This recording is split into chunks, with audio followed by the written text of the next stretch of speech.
The ISO standard also explained that usability depends on the users and on contexts. Indeed, regarding computer system design, we have to think of the target users and to develop the computer system according to these users. It can include age, specific needs for older people, for example, or people with disabilities, prior technical knowledge, etc. If we design a computer system for someone, like me, for example, we won't do it the same way than if we want to design a system for a professional or for an older person, for example. Here are two concrete examples.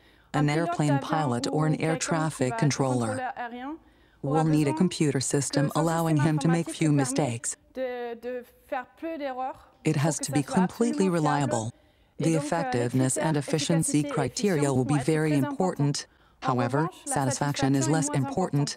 The pilot's pleasure when using the system is less important than his ability to pilot. It is then completely different to create an interactive system for a museum.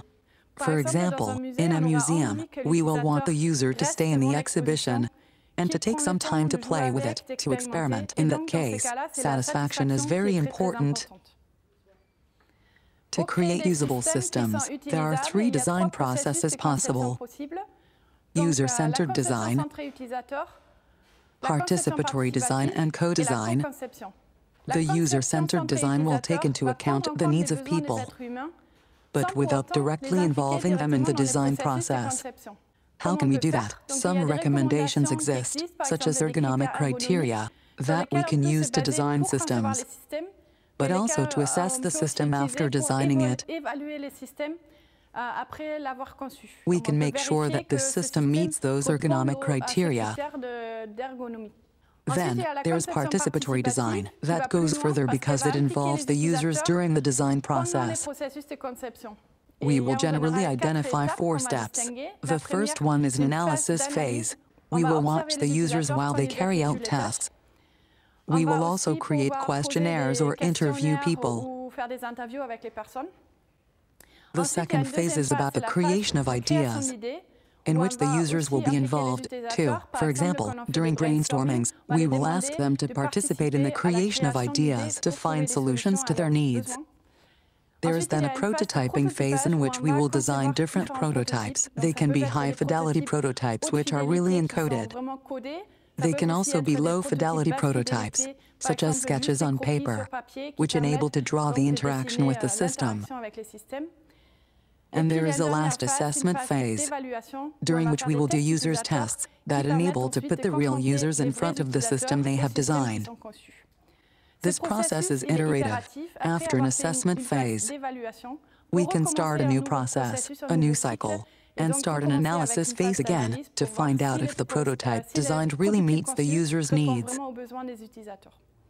There is also a multidisciplinary process. We shouldn't only have software developers. The teams should be mixed with ergonomists, for example, or human factors specialists. Ultimately, there is the co-design process, in which we go even further. The users become system designers. We will ask them to design their own system. Today, this is possible thanks to the Fab Labs movement, for example, which enables any user to have access to 3D printers, laser cutting machines, or electronics, such as the Arduino or the Raspberry Pi, so they can design their own computer system. The computing devices that we currently use every day come from computer labs. For example, the computer mouse was brought to the United States by Douglas Engelbart in the 1960s, but was tested beforehand in research laboratories. The touch screens that we find in smartphones today have also been undergoing tests in research laboratories since the 1960s, whereas the first commercial prototype was marketed in 2007. Nowadays, there are also computer systems that go beyond computers. For example, ubiquitous systems that we find in our homes, our cars, phones that are constantly with us, and that we might even have one day in our clothes. We can also see the commercialization of virtual reality and augmented reality systems. What is augmented reality? It aims to overlay virtual information on real information that we perceive. For example, glasses that enable to perceive reality, but we can overlay virtual information. What can we expect in the future for HCI? HCI, for example, has the possibility to give access to information to a maximum of people. I'm referring to the aging society, for example. Our mission is to design systems that older people can use as their eyesight is poorer, or as they may have cognitive problems. And it will be even better if we design systems that can support them in their daily life, for example, to remind them to take their medicines, or to detect falls. I am also referring to people in developing countries, or disconnected from everyday life, from society, who could access information via computer science. Regarding new and future technologies, we are designing future technologies in research laboratories, such as brain-computer interfaces. These interfaces enable the user to interact with a computer only by measuring brain activity.